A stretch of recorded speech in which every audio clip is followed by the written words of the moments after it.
Om Swastiastu, Namo Buddhaya, salam sejahtera dan salam Pancasila. Kita berjumpa kembali dalam Metafisika Karomah Pancasila. Kali ini kita berbicara tentang manusia tertua di dunia. Tidak pernah ditemukan dimanapun. 70% penemuan fosil manusia tertua di dunia itu semua ditemukan di Lembah Bengawan Solo. Itu bukti ya, secara ilmiah. Saya tidak berbicara secara agamis, tapi secara ilmiah. Silakan buktikan di Museum Geologi Bandung, di Jalan Diponegoro nomor 75. Di sana disimpan kakek moyang manusia 6,5 juta tahun. Pithecanthropus wajakensis ditemukan pada lapisan Pleistosen bawah. 150.000 tahun yang lalu lapisan itu dibentuk, tapi ditemukan fosil manusia prasejarah. Manusia kera berjalan tegak yang sudah mengenal api, sudah mengenal kampak genggam, sudah mengenal senjata terbuat dari tulang. Itu ditemukan di wajak Pithecanthropus wajakensis. Manusia terbesar di dunia yang tulang pahanya saja 1,8 meter ditemukan di Sangiran, ya, namanya Meganthropus paleojavanicus, manusia raksasa yang tidak pernah ditemukan di dunia lain. Dan semua penemuan-penemuan purbakala atau prasejarah rata-rata ditemukan di Lembah Bengawan Solo.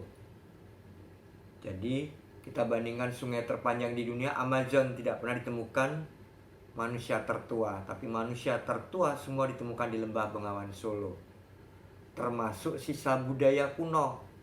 Gunung Padang di Cianjur itu ditemukan dan diperkirakan sudah 25.000 tahun sebelum Masehi. Kalah tua itu kehidupan yang ada di Mesir kuno, kalah tua.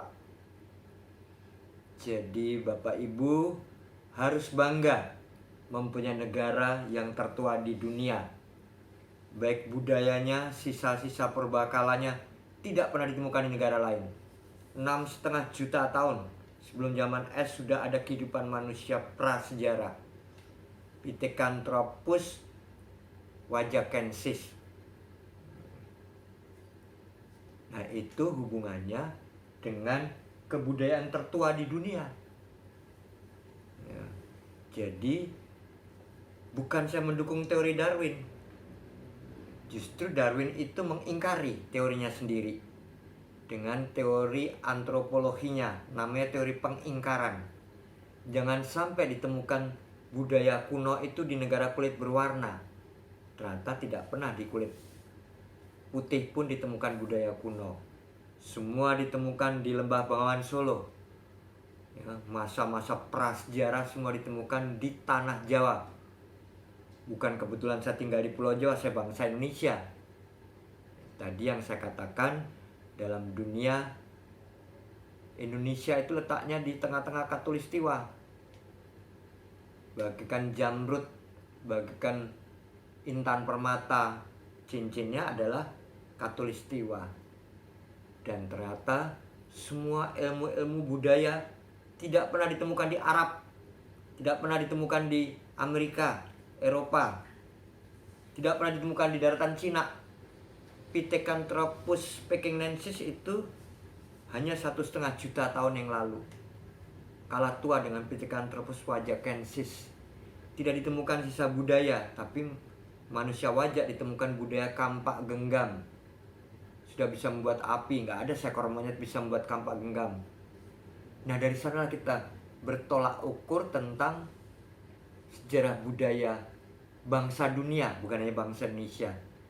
Jadi bapak-bapak, ibu-ibu harus bangga sebagai bangsa Indonesia. Angkat nasionalisme kita. Silakan berjalan-jalan ke Sangiran, hanya 15 km sebelah utara kota Solo, pada kecamatan Kalijambe. Ya, desa Krikilan itu, di sana ada museum purbakala. Semua penemuan-penemuan hewan purba semua, termasuk gading mamut yang terpanjang di dunia ditemukan di Siberia, itu hanya 11 meter. tapi di Sangiran ditemukan 18,6 meter. Nggak heboh dunia karena tidak ada publikasinya. Bagi kaum arkeolog, ahli sejarah harus mempublikasikan bahwa Indonesia ini bangsa yang tertua di dunia. Ya, makanya dibuktikan dengan Gunung Padang. 25.000 tahun sebelum Masehi sudah mampu membuat piramid. Ya. Sisa-sisa candi yang tertua, Candi Sukuh pun diangkat menjadi candi tertua. Nah, dari situlah kita berbicara konsep metafisika itu erat hubungannya dengan sejarah, erat hubungannya dengan fisika, kimia, agamis dan sebagainya. Nah, jadi semua didasarkan atas riset dan penelitian. Ya, penelitian yang terbaru dengan satelit. Itu semua Gunung Padang itu sudah dibangun jauh sebelum zaman es, 25.000 tahun sebelum Masehi. Ya. Jadi itu penemuan terbaru dari ahli-ahli arkeologi kita. Jadi jangan diingkari, penemuan itu memang kejadian apa adanya. Ya. Nah, ini dikumandangkan pada putra-putri kita sehingga dia mampu menghargai bangsa Indonesia, tanah air Indonesia, bahasa Indonesia. Sumber metafisika dari Indonesia. Walaupun berkembang ke sana kemari, tapi sumber awalnya kebudayaan itu dari khususnya Nusantara, yaitu tanah Jawa. Ini dulu belum disebut Indonesia tapi Nusantara. Itu satu bukti. Nah, dari sana kita kembangkan. Berarti kalau kita belajar metafisika akan menjadi global pendidikan agama tadi. Tapi dibuktikan berdasarkan sejarah, bukan dogmatis. Kalau dogmatis benar tidak harus percaya. Tapi kalau ilmiah apa adanya. Silakan Anda kemukakan bila tidak setuju. Tapi dari kacamata metafisika, kalau agama benar dan tidaknya, walau alam yang tahu hanya Tuhan. Tapi kalau ini berdasarkan ilmiah penemuan, ada buktinya, berdasarkan arkeolog, bisa dihitung itu pada lapisan Pleistosen di Sangiran itu terdapat 11 lapisan. Di Amazon aja hanya ada 9 lapisan. Maka penambahan 3 lapisannya itu tidak dapat dalam bahasa Inggris atau bahasa Latin, tetap dengan bahasa Jawa, Notopuro, Pucangan, Kalibeng. Nah, pada lapisan Pucangan dan Kalibeng itu paling banyak ditemukan manusia-manusia prasejarah. Mukanya masih seperti kera tapi sudah berdiri tegak. Maka disebut erectus. Ya, Pithecanthropus erectus. Jadi masuk Homo erectus. Kalau kita manusia modern ini masuk Homo sapien. Kalau udah ras Homo sapien sapien. Tapi kita masuk Homo sapien sapien, sudah jatuh ras. Nah, sebelum ras manusia ada, Homo erectus, manusia kera berjalan tegak. Kembangkan itu pada generasi muda sehingga tidak menganggap kecil NKRI ini. Ya, begitu tua sejarah budaya kunonya.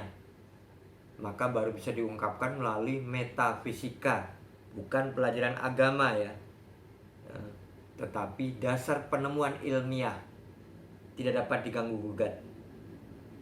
Sampai di sini dulu, to be continue, dan kita sambung dalam metafisika yang lain. Assalamualaikum warahmatullahi wabarakatuh. Om Swastiastu, salam sejahtera, Namo Buddhaya, dan salam Pancasila.